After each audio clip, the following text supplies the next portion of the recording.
ఈరోజు సండే రోజు చిన్న తిరుపతి వెళ్దాం అనుకున్నాము. కాకపోతే కుదరలేదు. సరేలే అని చెప్పేసి ఎక్కడికి వెళ్దామని అంటే దర్శనానికి వెళ్ళాలి. ఎక్కడికి వెళ్దామని ఆలోచిస్తా ఉంటే జంగారెడ్డిగూడెంలో వెంకటేశ్వర స్వామి గుడి ఉంది. చాలా అద్భుతంగా ఉంటుంది. మనకి పెద్ద తిరుపతిలో ఎలా ఉంటుందో అలాగే సేమ్ డిటో అలాగే ఉంటుంది. అసలు ఆ గుడి ప్రతిష్ఠించింది స్వయంభూ అంట. వెంకటేశ్వర స్వామి పాదాలు అక్కడ ఉన్నాయంట. స్వయంభూ ఎప్పుడో 2023లో నుంచి వెళ్ళి చిన్నజీ స్వామి గారు వచ్చి ప్రతిష్ఠించారంట. పైన విగ్రహం ఉంటుంది, కిందేమో పాదాలు ఉంటాయి. పాదాల మీద పీఠం పెట్టేసి విగ్రహం పెట్టారు. చాలా ప్రశాంతంగా ఉంది, చాలా బాగుంది. దగ్గర బ్రహ్మోత్సవాలు జరుగుతున్నాయి. ఈ రోజు ఆఖరి రోజు మేము అనుకోకుండా వెళ్ళాము. తర్వాత కుంభాభిషేకం 9 కలశాలు పెట్టేసి పూజ చేస్తారు కదా, 12 రోజులు చేశారంట.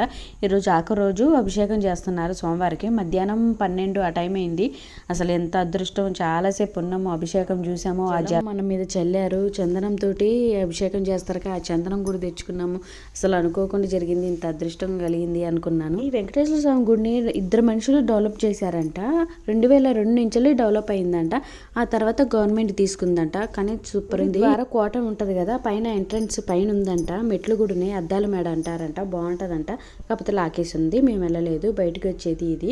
ఇక్కడ స్వామివారి పాదాలు అంటే మెయిన్ ఎంట్రన్స్ లో. క్షేత్ర పాలకుడు వచ్చేసి ఆంజనేయ స్వామి. ఇంకోటి ఏంటంటే ఇక్కడ వ్రతాలు పూజలు అవన్నీ చేస్తారు.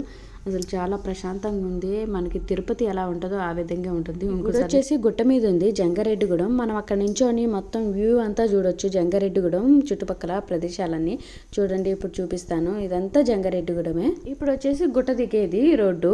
పిన్ బెంట్ రోడ్స్ ఉంటాయి కదా, సేమ్ అంతే ఉంటది. ఇటు అటు చూస్తా ఉంటే కొండే మొత్తం అటు ఇటు. కింద వైపు ఏమో జంగారెడ్డిగూడెం ఉంటుంది. ఇక్కడ అన్న సంతర్పణ శుక్రవారం పెడుతున్నారు. అయితే చాలా మంది వచ్చి సేవ కూడా చేస్తారు. దేవుడికి పూలు అల్లడం, ప్రసాదాలు పెట్టడం, వాటర్ ఇవ్వటం, అలాంటి చాలా సేవ అనేది ఉంటుంది, చేస్తారు ఇక్కడ. అసలు ఈరోజు ఇక్కడికి వచ్చి దర్శనం చేసుకోవడం మా అదృష్టం అనుకుంటా.